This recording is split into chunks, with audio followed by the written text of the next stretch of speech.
a passionate instigator and dynamic problem solver, Dr. Kevin Ross Emery, the host of the Dr. Kevin Radio Show, will be taking you outside the box, behind the curtain, and identifying the load of BS we are fed every day. And now, Dr. Kevin.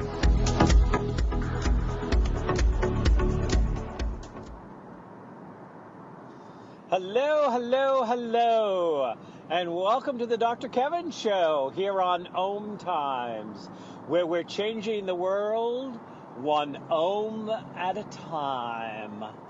And so, here on the Dr. Kevin Show, we like to challenge everything and everyone. So we welcome you to today's challenge.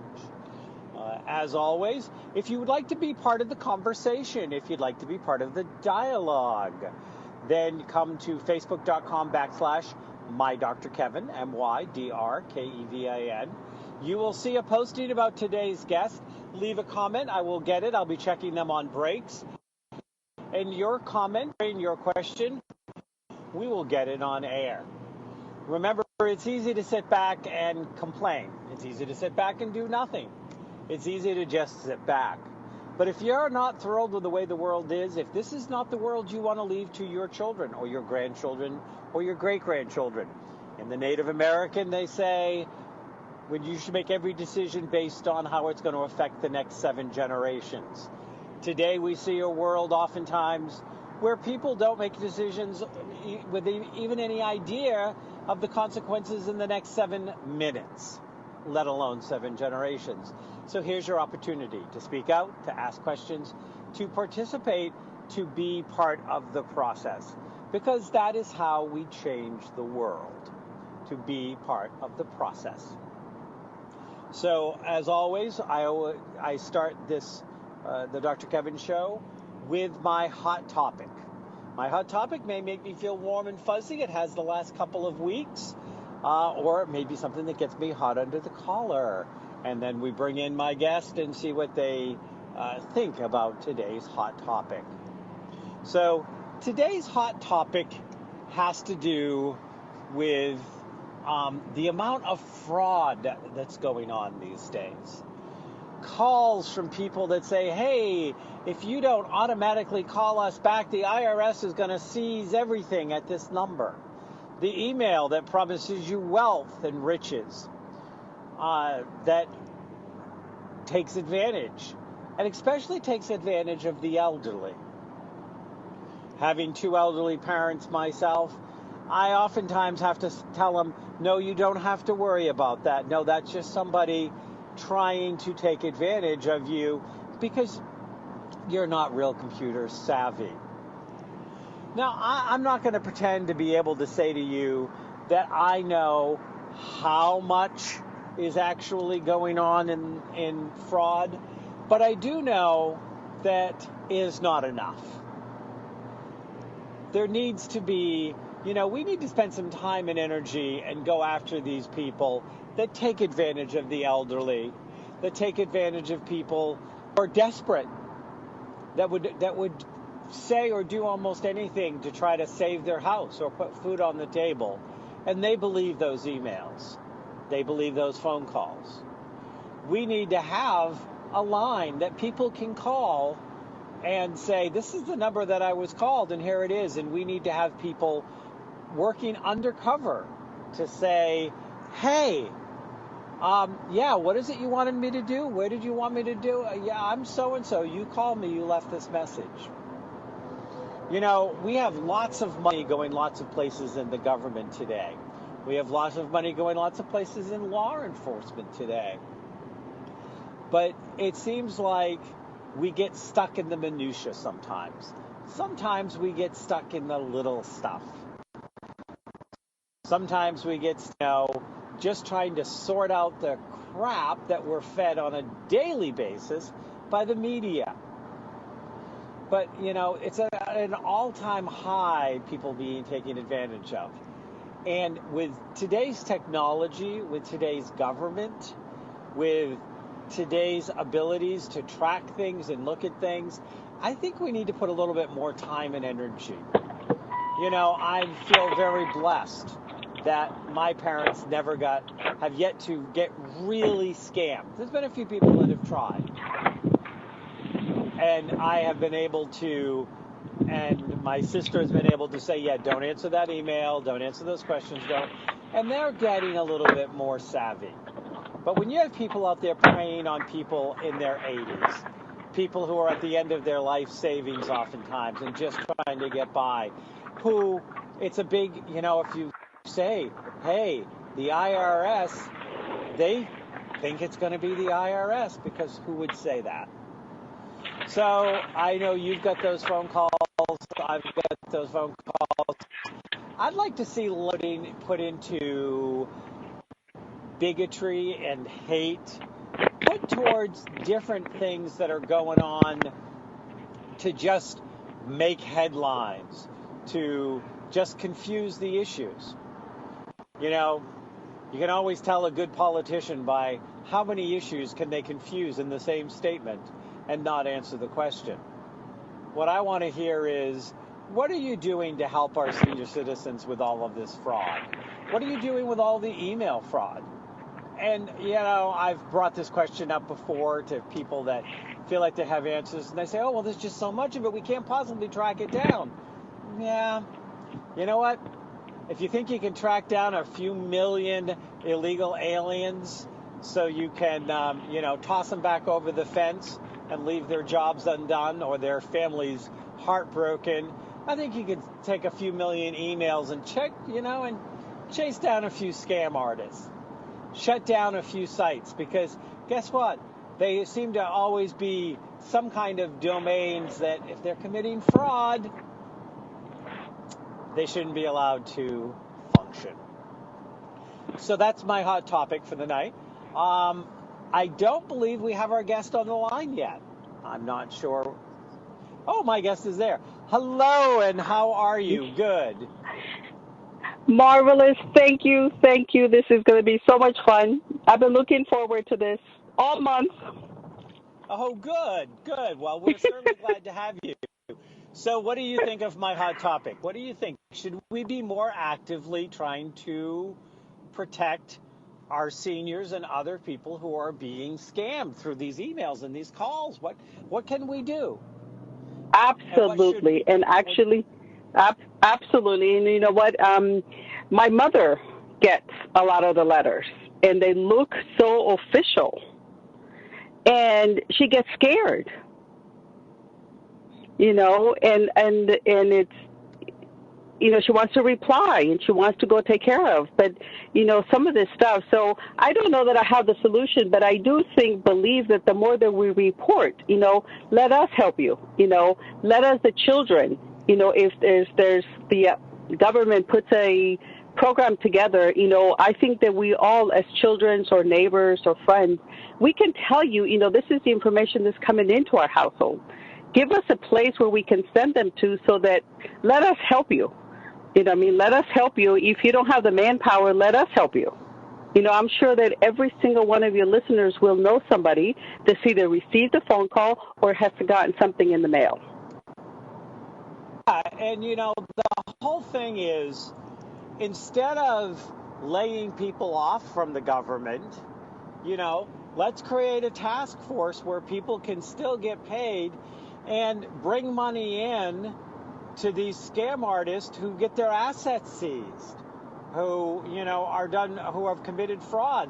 I mean, some of those monies, obviously the monies should be getting returned, but that won't always happen. But there's a way to make money off of this for the government. And there's certainly a way to help the American people. Go ahead. I think you just solved it, right? We're creating a win-win. It's not just because like my mother, I'm using my mother as an example. She was terrified because she thought that, there was going to be penalties involved, that they were going to take her pension away. She was afraid, and she wanted to answer these letters. Another friend of mine, she is 96 years old. And she keeps getting letters from, the American Cancer Society and other, which I don't think they were the real thing, asking for money. They were like, send us $5,000. I don't think that the American Cancer Society would actually say, send us $5,000, right? So this letter is definitely a fraud. And, you know, a couple of times she did send $500, $1,500 to, you know, she felt that it was a donation. And she's a wealthy woman, so it was not that big of an issue. But I don't think she thought she was giving back. Yep. And it really is, it's really sad, the number of people.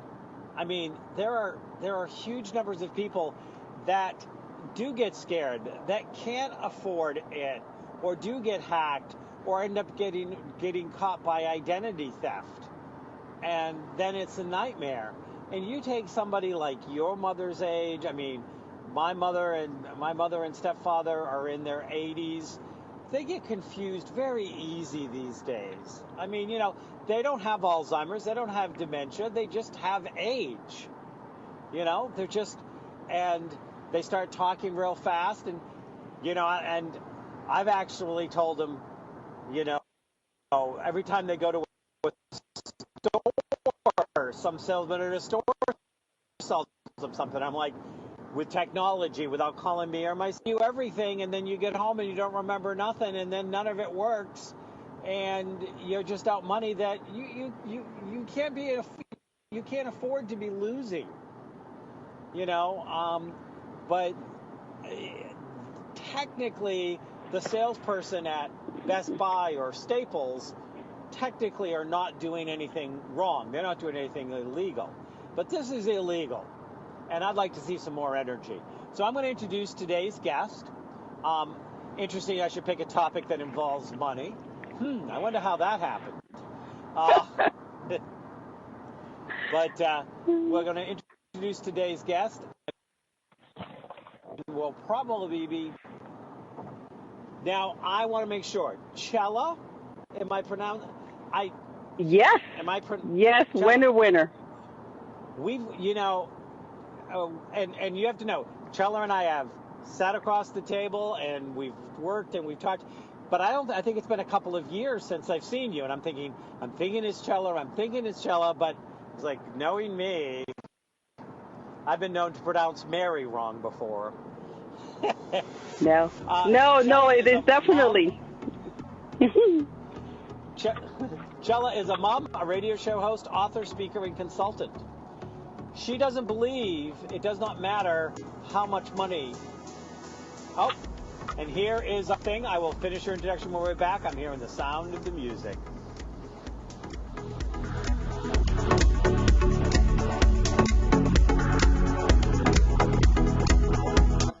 Conscious media for conscious minds.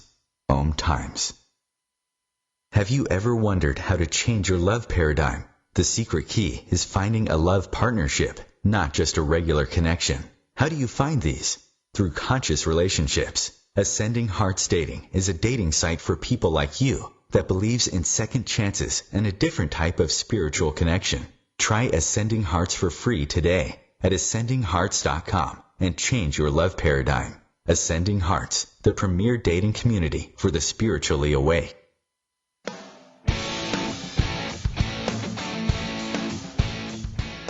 Looking for inspiration? Want to be inspired? Not sure where to go? Find Mark and Kim every Wednesdays at 3 p.m. Eastern on Inspired Living. Topics will elevate consciousness and range from metaphysics to the human and social experience and all things spiritual. Welcome to an inspired community that offers support, encouragement, and new ways of thinking. You are the inspired and the inspiration.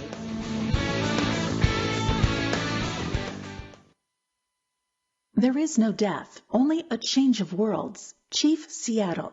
Deborah Livingston is an award-winning intuitive psychic medium whose international services include mediumship, spiritual assessment, animal communication, and spiritual mentoring. She is a published author and a trained shaman. Deborah provides evidential messages from spirit and departed loved ones. Learn more at deblivemedium.com. That's DEBLIV medium.com. Hi, I'm Jimmy Buffett. How would you like to meet an endangered manatee? You can by joining Save the Manatee Club's Adopt the Manatee program. You can't take them home, but you can get to know your new manatee friend through the photo, biography, and information the club sends to you. And you can read updates on your manatee in the club newsletter. More importantly, your contribution goes to programs that are working to save manatees from extinction. It's easy to help. Call 1-800-432-JOIN.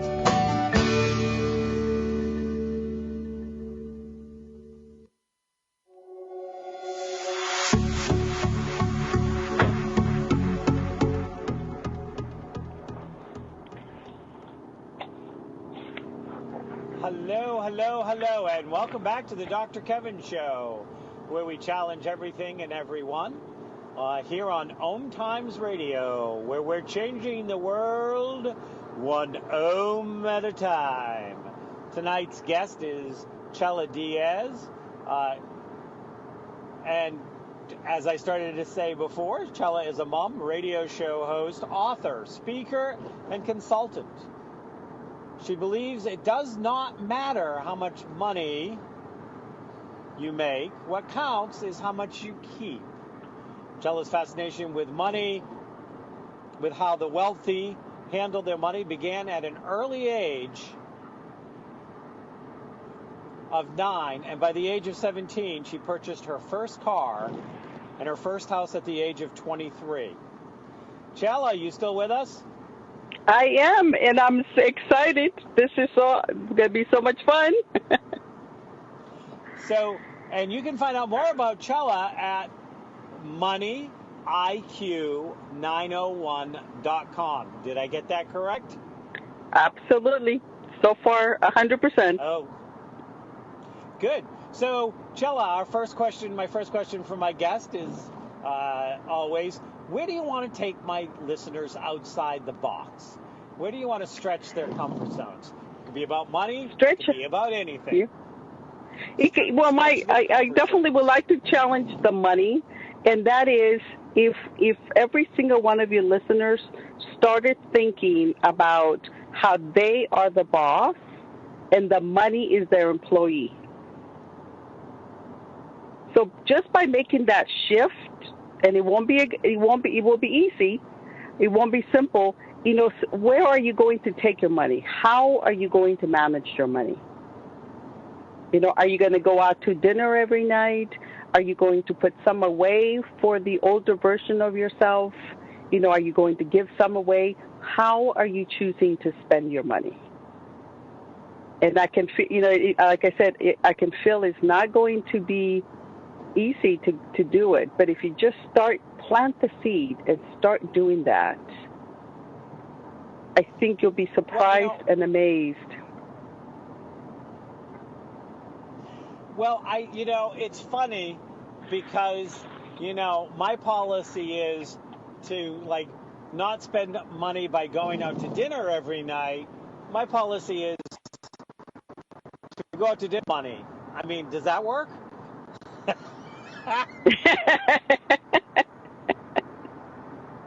Yeah, I'm talking about the person. I'm talking about the person where they had a rough day and they feel that they deserve to go out and treat themselves to something, whether it's a cocktail, it's a glass of wine, whatever that may be, but they don't have any money, so they end up charging it, right? So they're spending money that they don't have at this point.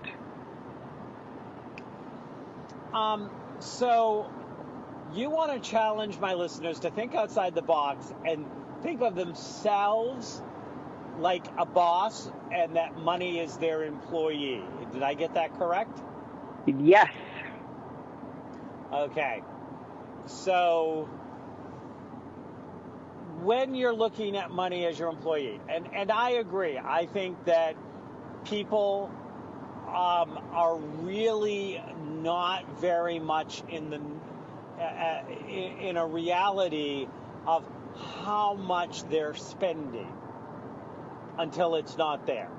I mean, it kind of slips through the fingers, and then suddenly a justifiable expense comes up, and now they have to use a credit card because the car has to get fixed, or the window has to get repaired that got broken, but they have nothing liquid because they let the liquid money is like pouring water in your hands and it drips out. So how do you go ahead? So how do you recommend that they treat this employee? What should they do with this employee? So what if, that's a perfect example, right? It's perfect example, like you need new tires, you need to register your car, your insurance premium just, showed up, all those things that are coming. What if every payday or every month or you put something away towards that? So and you forget about it. You put for your auto expenses, for your utilities, whatever that may be, so that when they show up, the money's already there. And it's a constant revolving door. You go out, you fix your tires, you fix the car, you do whatever, but because you're prepared, you're not getting caught off guard, and you're saving money because you're not putting that in a credit card. And when you put things on a credit card, think about it, when you do that, you're making the credit card company rich. There's an interesting exercise that I sometimes will give my clients, which is all I want them to do for 3 months is to keep track separately of what their interest that they're paying on all their credit cards. What are they paying in interest? And add it all up. What are you paying in interest? And then after 3 months, look at that number and tell me what you could have done with that money if you had not paid it. Whether you paid it off or it just grew and more interest grew.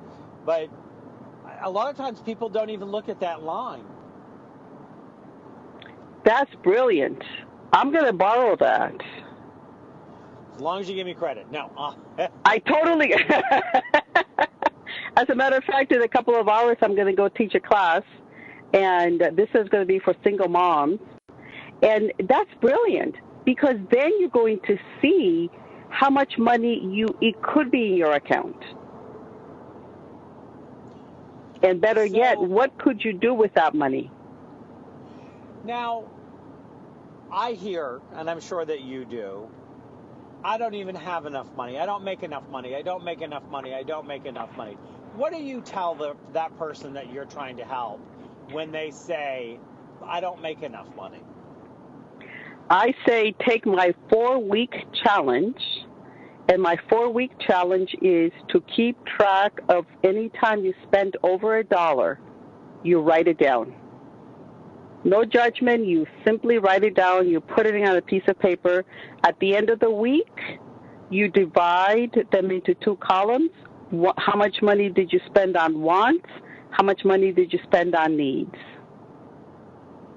At the end of 4 weeks, right? That's it. That's simple, right? But at the end of the 4 weeks, you are going to know. And every single person, my best story that I can tell you is when I did a workshop for some retired ladies, right? They're on fixed income, and they're like, oh, no, we don't waste money. No, we are limited income. I said, so they did. They did my 4-week challenge. I came back. I wish you could have seen their face. Every single one of these ladies found that they were spending $25 to $30 per weekend going to the yard sales. For somebody that's on a fixed income, so if my retired ladies who are on fixed income can save $50 to $60 a month, anybody can do it. I've yet to see somebody that has not been able to save simply by doing my 4-week challenge, because then it tells you're going to see where is your money actually going. How many times are you going to Starbucks? How many times are you going out to lunch? How many times are you stopping for snacks? Well, and the interest,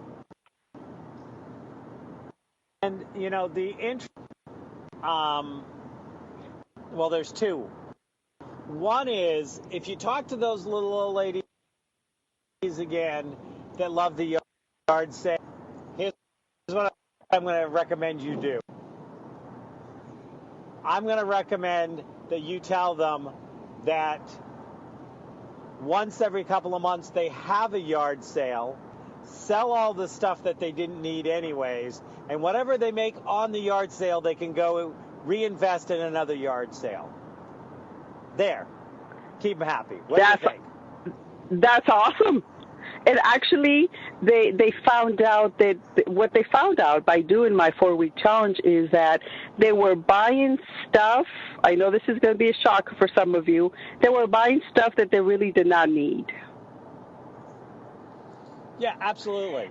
Absolutely. Yeah. So so what they started doing is they simply did not even bring the wallet. They still went out. But only twice a month did they go to purchase, and the other 2 times they went looking. They went looking. But I love that idea, because we all have stuff that we can, have a yard sale with.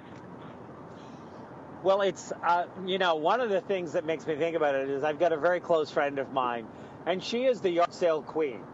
And whenever she gets bored with her condo, she'll go to yard sales and she'll buy couches and chairs and this and that. But what she does is she sells her stuff, and sometimes she sells what she bought at a yard sale for more than she paid for it. And it's a little competition for her. I spent $50. I bought that chair for $50. I loved it. I had it for 6 months. I sold it for $60, and then bought myself a new one that I could love.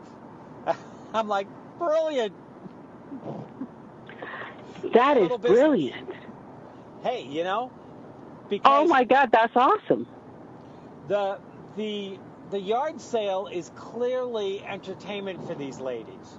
And they're on retired income, and they get together, and it may be as much about getting together and having a cup of coffee and going to the yard sale and hanging out and doing this stuff. So how do we get their entertainment paid for?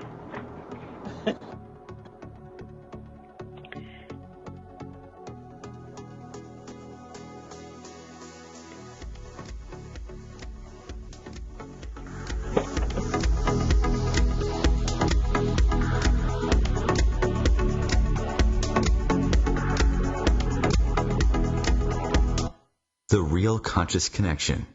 OMTimes Radio. IOM FM.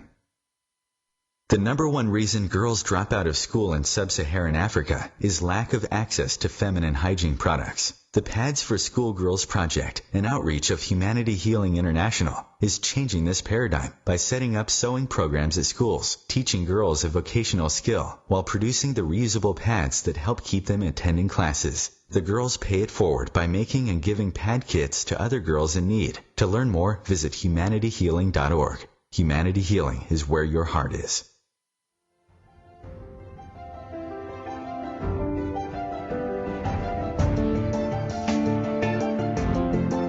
Have you been searching for a perspective beyond the mainstream? Check it out. Join your hosts Cielito Pascual and Diana Gold Holland on Share International Radio for thought-provoking views behind the news, Sundays at 1 p.m. Pacific, 4 p.m. Eastern on OMTimes Radio. You can also find us at shareontheairradio.org. This may be the message of hope you've been waiting for.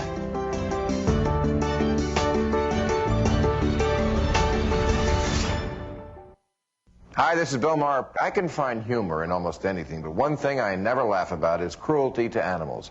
If you don't get the joke either, write People for the Ethical Treatment of Animals, 501 Front Street, Norfolk, Virginia, 23510.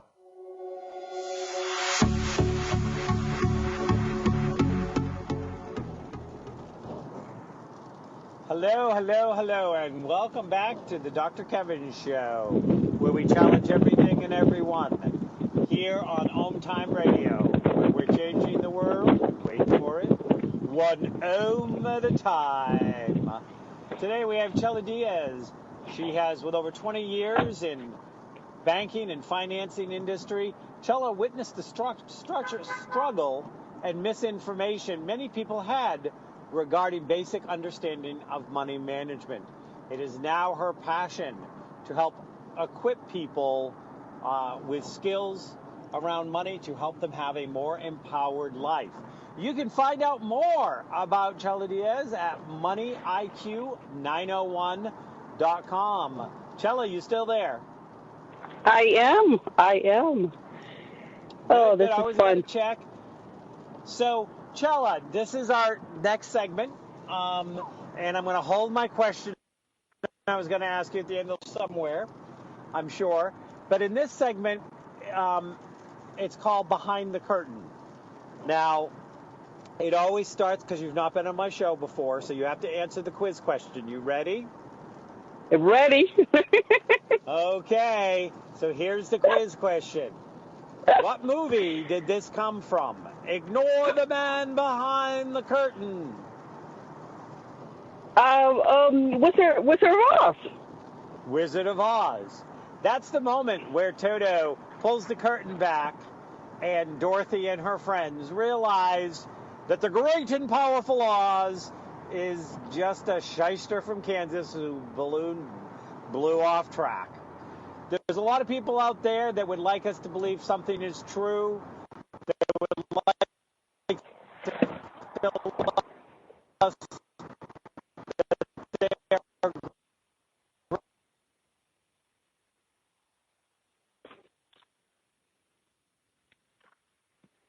great and powerful and would like to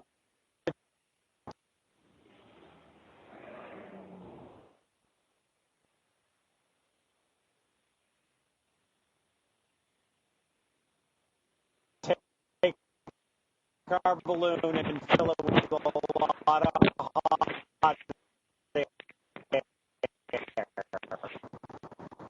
So what truth would you like to share with our listeners today? That's the truth of a situation. Chella, she will call back in. Chella? No, I'm here. Chella. Dr. Kevin, okay. I'm here. Yep. I'm here. Okay. One of my favorites is the biggest, I believe, misinformation out there is that you have to have a lot of money in order to save. A truth that is that you don't need a lot of money in order to save. You can start with $2 a week, and it truly will start adding up. You don't need, to start with a $2,500. $5 a week, $5 a month is going to make a huge difference in your life. So start small. So you think that a lot of people, and of course, we are constantly bombarded by the whole, spend money. You need this. You need this to be loved. You need this to be popular. You need this to save your marriage. You need this to be a good parent. You need this to be a good friend. You need this to be a good child. So we're constantly being convinced or tried to be convinced that we need to be spending money all the time. So you're saying start small, put something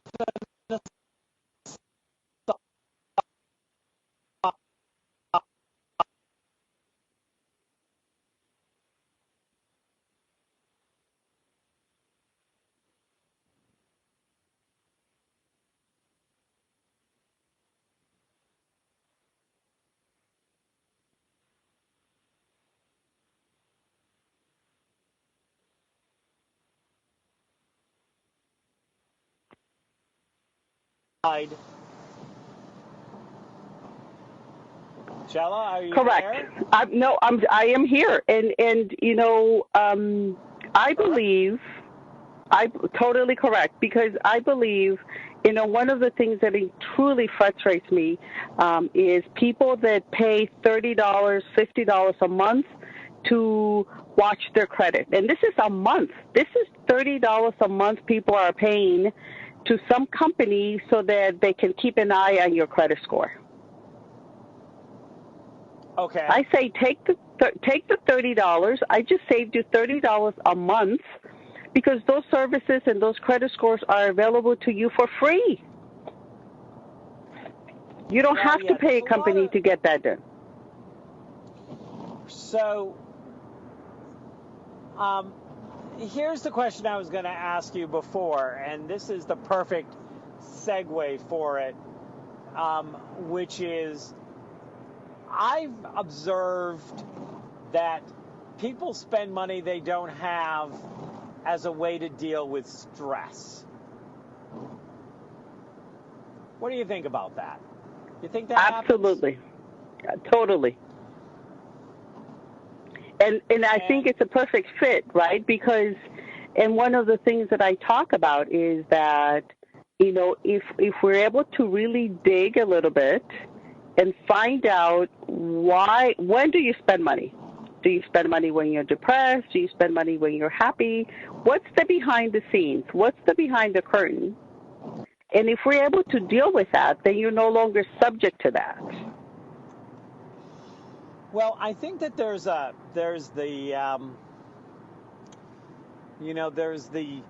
kind of the three-headed dog that guards hell, that a lot of people are motivated unawareedly to overspend money.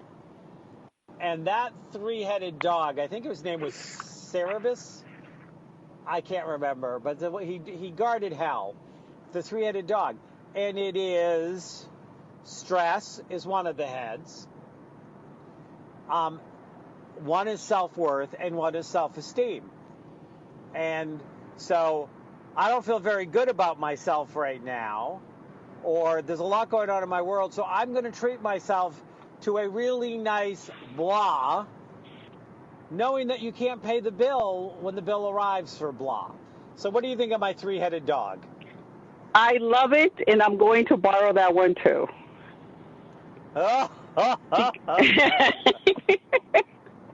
Because that's it. That's it. If we're able to work with one of these, whatever that may look like, then we're no longer subject to it. Now, let me just be totally transparent, and I deal with this, and I'm a work in progress. My area of weakness is anything that's on sale or personal development courses. And so this year, I took a challenge not to spend any money on personal development courses. And so far, I'm very delighted to say 7 months down, and I have not spent money on personal development courses. Good for you. Now, I can't say the same about sales because they'll still get me from time to time. You know, but you're right. If we're able to find out which one of these three monsters is getting to us, then we won't be subject to it. Well, you know, one of the things about, and I'm going to talk about personal development for a second, because I teach spiritual development and personal development, and I help people move forward in my private practice. But one of the problems is that there are a lot of people that are involved in that field that are simply just not ethical. They have you spend money that you don't have and make you promises that they don't keep. And because I can give you the most beautiful tool set in the world to build a better life, but if you don't get rid of the resistances and you don't develop the skill sets, then you got a beautiful set of very expensive tools sitting on your shelf collecting dust, besides the 10 other pairs of those tools that you bought from 10 other people that just sell you caffeine and hype. What do you think? Absolutely. Exactly. Right? So I'm being more cautious and more careful. And, you know, I'm surrounding myself with people that help me and uplift me. I have a standard thing with my clients, which is my job is to see how quickly I can throw you out of the nest. It doesn't mean you can't come back and visit. Doesn't mean, I've had clients for over 25 years that every few years, if something happens, they may do 2 or 3 or 4 sessions to put it in order. The rest of the time, they're out there living life, making a difference, making for a better life. They're out there doing it. And I think that for a lot of people, it can be very addictive to get the hype without making any change, because the change is the hard work. Correct. That's beautiful. Because you have to do the work, you know, and keeping track of how you spend your money and start having the conversation of, one of the ways that I found is the easiest way to find whether people are dealing with stress, self-worth, or self-esteem is by asking them what was the conversation they remember adults having when they were children around money. And I find that conversation really opens up, you know, it opens up that door for them to start realizing that maybe they were carrying that conversation without really realizing that they were carrying the conversation.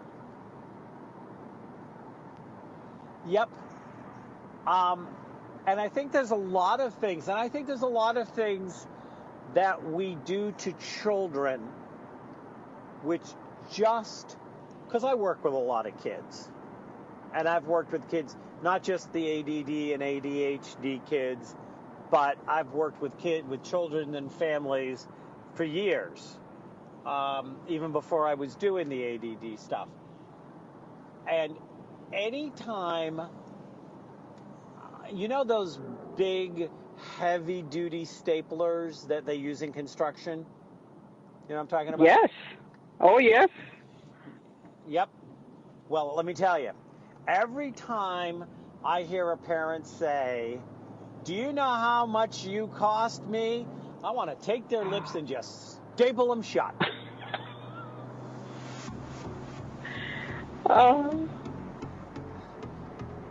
And we have our music coming up, and we'll be back for our last segment with Chella Dia.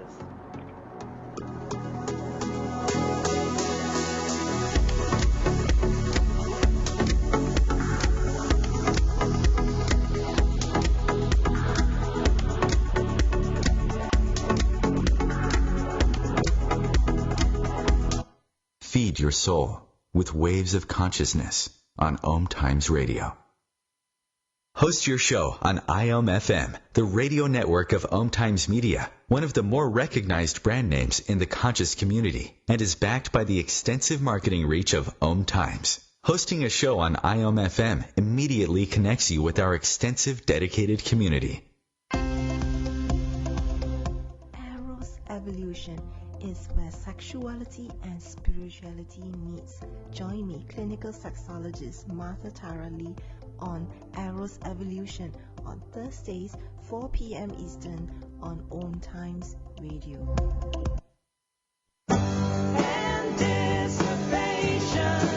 Hi, this is Carly Simon for LifeBeat. The music industry fights AIDS.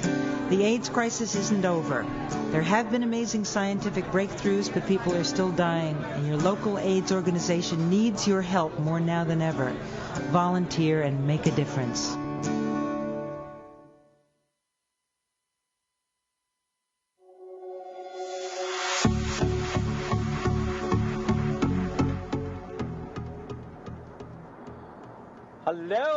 Hello, and welcome back to the Dr. Kevin Show, where we're challenging everything and everyone. Here on OMTimes Radio, where we're changing the world one ohm at a time. We have business and financial expert Chella Dia on. You can find out more about Chella at moneyiq901.com. Chella's inspiration and motivation for her work these days is to empower people with the correct information about money. how to work with money, how to save money, and how to not let money, or the lack of, ruin your life.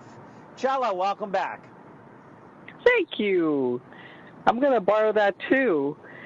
Because people don't realize that when this is a testimony from one of my clients. After she paid off her credit card debt, she found out that she was more social and she had less stress in her life because she didn't have to worry about how is she going to pay those bills. And I think people don't realize how much stress they have in their life simply by carrying balance on their credit cards. Oh yeah, it definitely can. And I'm going to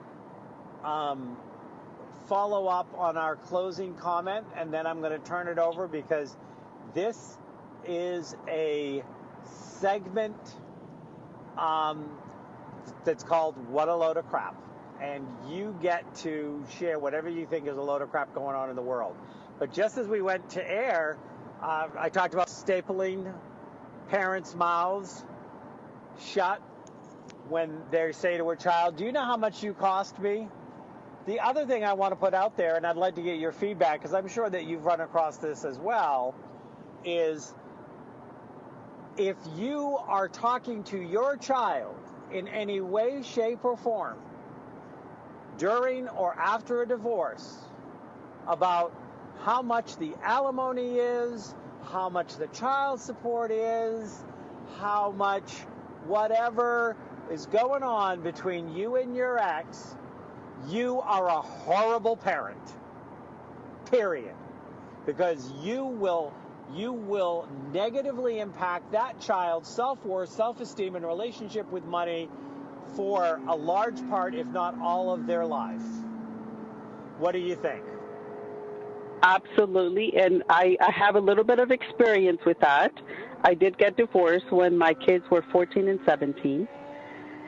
Thank goodness we didn't have to go through the alimony, but I don't think, I totally agree with you, and I'm sometimes naive, and so I believe that there's times where parents speak out of frustration, and they just don't realize how much that's going to impact the child. You're just doing it. So I would say think, think before, especially in front of the children, just think before you say anything, where it's about money or about the former spouse or whatever the case may be, because you don't know where that story is going to land for that child. Yep. I mean, you can be honest with the child, and you want to be honest with the child about money. You can do as much damage on the other side by letting a child think that, anything and everything they should get, or you try to do it and drive yourself into debt. I've talked to parents before, single parents, or even a family. Why are you in so much, money is an issue? So, well, where did that money go? Well, do you know how expensive clothes and sneakers and stuff like this are? And they'll name some phenomenal amount of money, and I'm like, really? To clothe one kid? Really? You need to teach your child to be responsible through saying, this is how much money we have, and this is what we need to get, and include them in the conversation as soon as they're old enough. I'm not saying shelter your child from money, but never make them responsible for your relationship with money, especially if you have a bad relationship with money. Right. One of my favorite things is to, again, once they're age appropriate, is to take your child to the grocery store. Start with having them become knowledgeable of how much things cost. It's not a blame, you simply go. So one of the things I used to do is the kids used to plan a meal. So we used to go to the grocery store. They would tell me what items they needed to prepare the meal, and it was right because then they got to see, well, it costs $20 to put a meal together. At that time, they really didn't realize what they were doing, but as they got older, it hit. Plus, also, it was such a joy for them to prepare the meal for the family.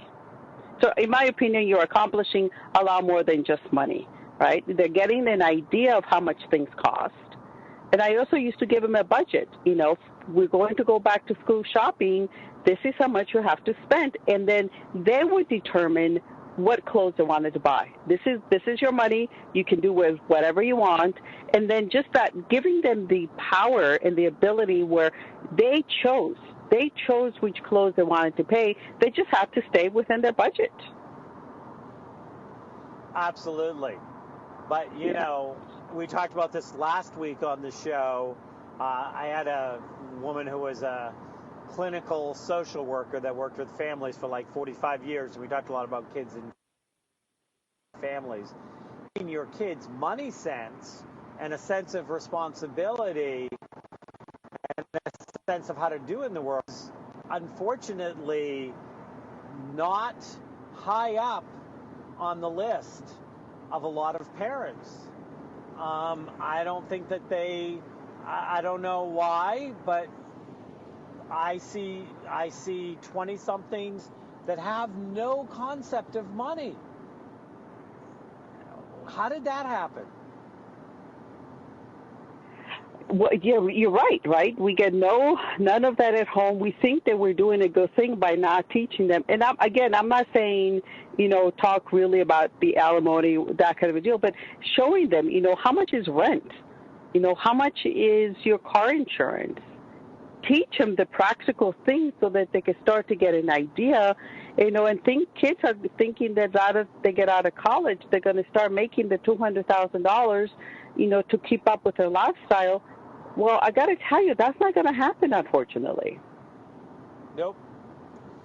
So they're not being realistic of how much it really costs to have an apartment and to pay the bills and to go out and do all those things. So I think definitely we need to have a big shift, and I believe that it starts at home.